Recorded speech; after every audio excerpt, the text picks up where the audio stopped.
David always believed he had missed his chance. In his 20s, he dreamed of starting a business, but he didn't have the courage. In his 30s, he wanted to write a book, but life got in the way. In his 40s, he thought about traveling the world, but responsibilities chained him down. And every time an idea sparked inside him, he told himself, maybe later. I'll do it someday. Someday never came. By the time David turned 55, he was still working the same job he had never loved. He was a simple office worker in a small company, typing reports and attending meetings that drained his spirit. He wasn't poor, but he wasn't happy either.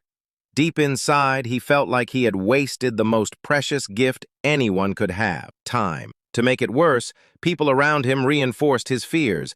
"You're too old to change," they said. "Leave the dreams for the young. Just retire quietly. Enjoy what's left of life." Every word felt like another lock on the cage he had built around himself. One evening, after another long day, David was walking home when he noticed an art gallery by the corner. He wasn't the type to step into such places, but something drew him inside. The gallery was nearly empty.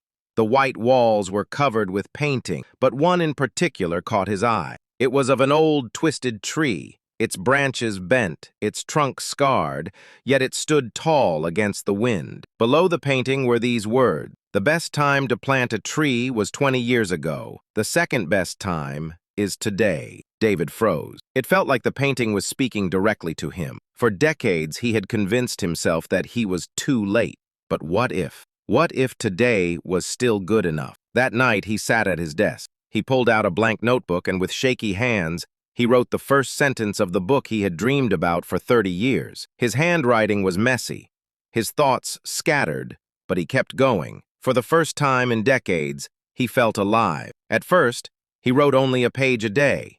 It wasn't much, but it was progress. A week later, he had a chapter. A month later, he had 3. Slowly, the book began to take shape. Of course, people laughed at him. His coworkers said, "You're 55. Who wants to read a beginner's book at your age?" Some friends teased him. "You should be planning retirement, not chasing fantasies." Even his own doubts whispered at night, "You're wasting your time." But every morning, David remembered the tree, and he wrote. 2 years passed. At the age of 57, David finally finished his manuscript. It wasn't perfect, but it was real.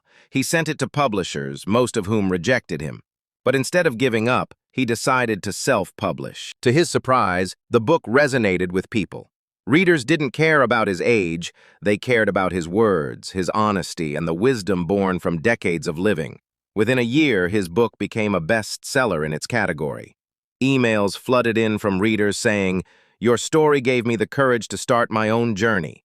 David, the man who once believed it was too late, had become a source of hope for thousands. And the most beautiful part? His success wasn't just about the book. It was about what he had become, a man who finally believed in himself. He realized that happiness isn't found in waiting for the right time. It's found in starting, even when the world says it's too late. Moral of the story: it doesn't matter if you're 18 or 58.